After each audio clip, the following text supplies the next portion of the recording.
Hello again everyone, Saka here and welcome back to NASCAR Racing 2003 season, the 2019 mod with the 2021 car set, and we're here to kick off the round of 8 at Texas Motor Speedway. We are on the outside, and up there Martin Truex Jr. is on the pole. We're in our Critical Role Camaro, and a few rows back to the inside is Brandon in that Mountain Dew Toyota. And if you are a playoff driver and you get a win, you are guaranteed a spot in the Final Four. So this is a massive race, and this is where the playoffs are really going to pick up. We're ready for 34 laps here at Texas, probably pitting at around lap 17 or so, waiting for that green flag, and green flag is out, but the yellow flag immediately comes out. So everyone checking up. We don't even get the engine oil warm. Let's see exactly what brought out this caution. Championship implications as Chase Elliott on the warm-up lap tries to come down, force his way down to the bottom next to teammate Kyle Larson, says, "Rawr, give me some room." And looks like Chase is going to try to get to pit road, ends up spinning himself and Kyle Larson out. And that makes a bottleneck on the dogleg. So Brandon on the initial start doesn't get woed up and pushes Ryan Newman around. We have Tyler Reddick involved as well, Austin Dillon with some damage, and there's Kyle Larson bringing up the back. So a log jam accordion of people speeding up then slowing right down immediately. So it's too early to pit. Let's get lined up for the actual start perhaps. Coming to lap 5, let's try this one more time. There'll be 30 to go. Still way too early to pit, green flag, and wow, we were caught sleeping there on that initial start. They're breaking out behind us. It looks like Matt DiBenedetto back there trying to make the pass on Joey Logano, and Martin Truex Jr. still leads, and pretty much single file now, and these tires, even though they haven't got a proper heat cycle on them, are basketballs. Looks like the AI have a lot better handling than we do at this moment. We need the temperatures to come up, and we need those pressures to come up as well. We washed really wide in turn 3 and 4. There's Brandon on the inside, no doubt suffering from the same tire issues as us, and those leaders are picking them up and laying them down as far as Truex. And you can see we go into the first turn and we have no turning authority, trying to carry that speed on the high side. Brandon makes the pass, the 42 of Ross Chastain to our inside as well, and there is Austin Dillon right behind us. Now the car is starting to free up just a little bit, starting to get our handle, and we'll need to start making our way forward as soon as possible. We do have a bit of a cushion since the last point reset, but we definitely don't want to throw away any points this particular race. And much better turn into turn 1. We'll be able to pick up the throttle a bit. So this is where we're going to settle in and start moving forward. Eric Jones behind us in that 43, not able to really catch us. So now it's eyes out the windshield, and let's try to make something happen. Really able to hook that bottom. Good run on the outside. Brandon top to the bottom. We're going to think better of trying to put it 3 wide in between Dillon and DiBenedetto and try to make the pass as clean as possible. Try to ride right on that bottom. We get a good launch out of turn 2 here. We might be able to get to the inside of Dillon to make it 3 wide. We'll carry that momentum to the outside. Try to stay to Dillon's outside corner. Not able to carry that, but down the dog leg and into the quad oval, we should be able to do something here. As the 34 is checked up in the outside line, we will make that pass, hopefully, on the bottom. Once the car settles in the middle of turn 1 and 2, we can really put the throttle down a lot better than these AI cars, it seems. Right to the inside of Dillon and Chastain, and that should help us get to the inside, get a twofer, and pretty clean sailing in front of Dillon here. As we'll make that pass and get out to the wall, Matt DiBenedetto in front. Everyone else single file in front of us except for Tyler Reddick making that pass on Cole Custer.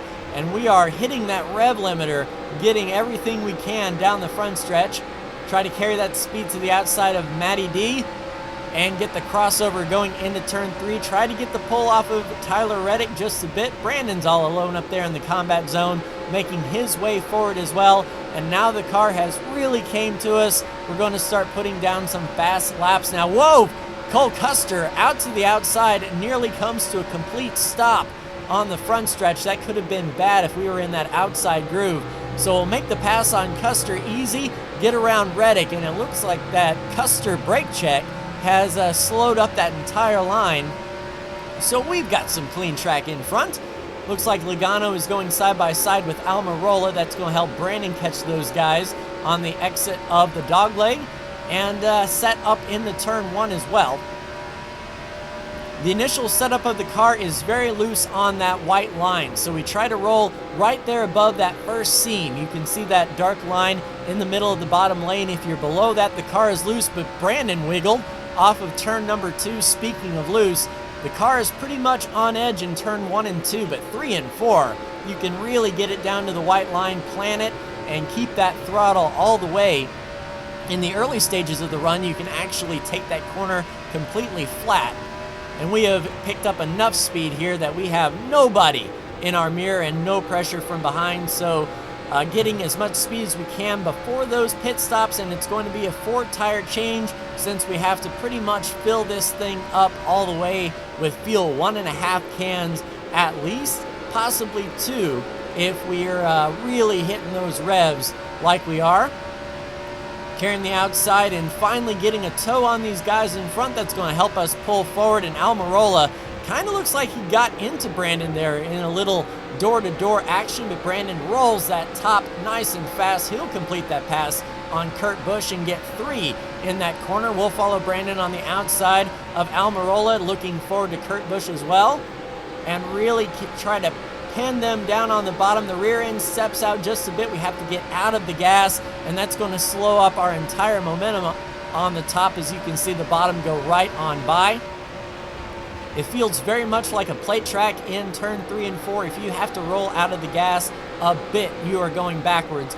Really skating through the middle, trying to drive and get our fender on the outside of that 22. We're actually losing time trying to get to that outside. But the inside of turn 1 is no man's land with this particular setup. Brandon looking forward to try to pass Ricky Stenhouse Jr. Looks to that pass. If they go side by side, that'll help bring Logano and Kurt Busch back to us. And overdrove turn 1 again, just trying to be on the outside of Joey when the end of the turn comes. But they're really quick on that bottom. They're able to get their throttle down and move forward. Just trying to get a peek on that outside. Logano looks a little bit slow, using all of the racetrack, trying to carry all of that speed.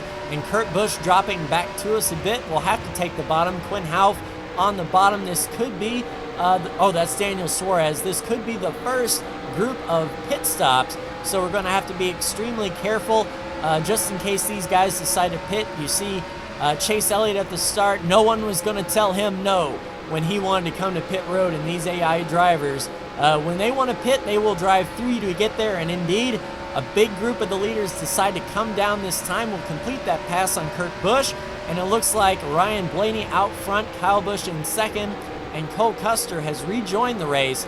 No way he's up in third. He did not get back around us by any stretch of the imagination, so a lap car in the middle of all of this exchange. And we will set up here, get ready for the pit stops. I believe Brandon's going to come in this time as well with William Byron, Ricky Stenhouse Jr., Kurt Busch, body slamming the 10, and you can see, whoa, into Logano a bit. You can see how aggressive they are coming to pit road. When they are coming in and scheduled, they will drive through you, as Kurt Busch almost drove through Logano. We're in the middle here, driving around the wrecked race car of Christopher Bell, and hoping Ricky Stenhouse doesn't cut us off. And into our sign here, 4 tires and fuel, boys. Let's go.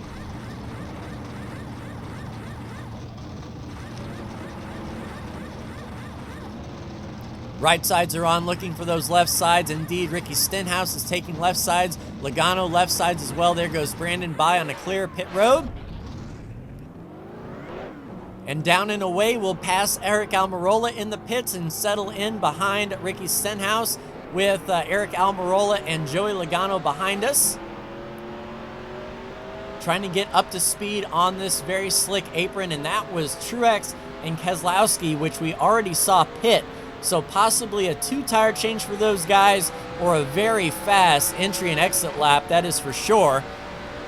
clear all the way up. Now that we're on fresh tires, let's really drive in and see if we can make up as much time as possible. Keep Almirola behind us and let everyone else cycle through. Looking to the left side, I don't see anyone else on pit road. So those guys who are on pit road first may have been able to make up a lot of time on those new tires. We'll see where we shake out in the grand scheme of things. There goes possibly McDowell out onto the racetrack under William Byron. And with them running side by side, that's going to slow them up. Brandon's going to try to take advantage. Gets under that 34 and really carrying that speed down into turn 1. Brandon right there with DiBenedetto on his rear bumper, looking ahead to William Byron. And there's Anthony Alfredo coming off of pit road. We'll make that pass nice and easy. And with these guys battling like this, we are in prime position. Brandon clear of the traffic. He's going to be making his way forward on fresh tires as well. But you can see the gap way out front with Keselowski and maybe Bowman up there. I can't even really see. A quick caution to bring everyone together would put us in an advantageous position with 1 or 2 lap fresher tires than some of the competition. But we'll make that pass on Tyler Reddick nice and quick. Set up behind Michael McDowell with a little bit of rear end damage. Arcing the car down on turn 3 and carrying all of that speed out as best we can. Good run. Will be on the bottom here. Very sketch on new tires. We'll have to roll out nice and early, make sure we don't slide out. And there's Denny Hamlin coming off of pit road, so an easy pass on Denny. And I don't see anyone else coming off pit road in front. Let's go look 3 wide under the 47. No, we'll roll out, think better of it. McDowell goes for the attack on the outside, but we should be able to get power down and clear him off the corner. Indeed, he drops back. We'll give him space just in case. And look at these guys in full attack mode in front of us, the 47 and the 24.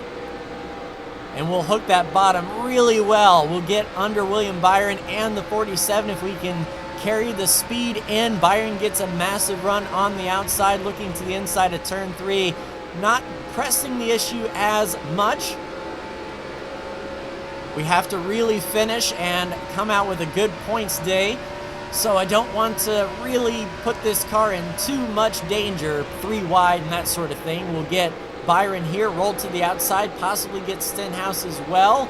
Try to get at least a corner out there so he can't come up. And we are just barely there, getting that pull on DiBenedetto.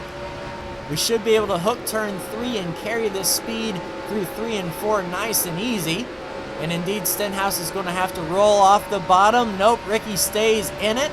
Still getting that pull off to Benedetto, but equally fast. And still no one in front of Brandon. We don't seem to be catching anyone in front. But an excellent turn 1 and 2. While I say that, we wash out right in the middle. If we had just stuck, we would have been in the catbird seat. Moved down to block. Stenhouse, we're not going to let him by. We fought too hard to get by him, to just let him drive on by in these waning laps. Getting that pull off to Benedetto. It looks like we are reeling in those front cars just a bit.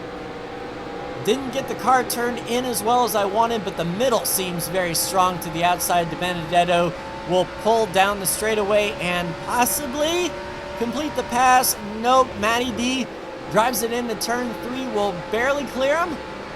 Try to just give him just enough room, but he is right there, keeping that fender right in our left rear corner, fighting back on the bottom. This is one of the toughest battles all year, I think, that isn't a plate track.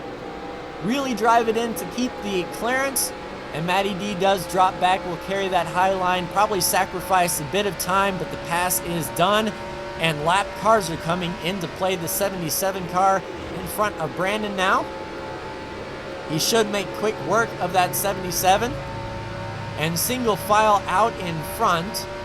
Looks like Suarez up there, as well as Quinn Houff, and as well as the 14 of Chase Briscoe.